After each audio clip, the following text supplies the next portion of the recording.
Bonjour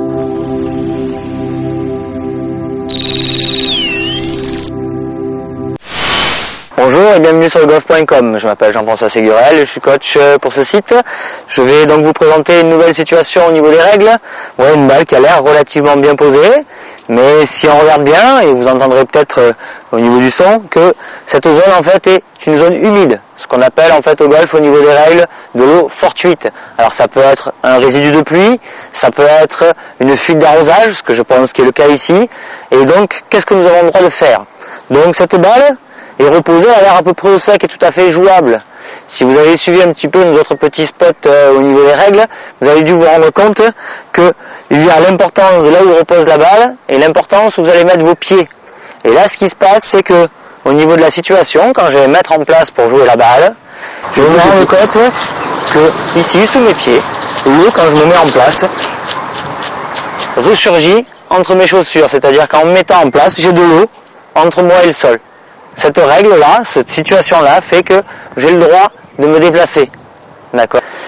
Donc, maintenant vous devez devenir pratiquement, si vous suivez bien tous nos petits spots incollables au niveau du drop, il va falloir que je me dégage de cette situation. Je fais toujours appel à mon tee, j'identifie la zone de ma balle, à partir du moment où elle est identifiée, je peux la relever. Je relève ma balle. Et maintenant, je vais chercher une zone au sec. Alors, cette zone, elle peut être très très loin si la zone humide est très très grande. Là, il se trouve que la zone sèche est pas très très loin. Ici, je me retrouve donc les pieds au sec et un lie pour la balle sec. À partir de là, j'utilise mon second tee et je plante mon tee. Hop. Voilà, cette situation est en place. Je peux à partir de maintenant dropper ma balle à une longueur de club. On peut toujours utiliser le driver, pensez-y, si ça vous permet d'aller un petit peu plus loin pour sortir une meilleure zone. Surtout n'oubliez pas, je le répète encore une fois, ne jamais vous rapprocher de l'objectif. Pensez qu'à partir de ce niveau-là, vous devez être en arrière ou sur les côtés. Vous imaginez toujours un demi-cercle. Donc je me mets en place, j'ai ma longueur de club, d'accord. Je peux utiliser mon premier tee pour définir cette zone. Hop, et je drop ma balle entre les tees.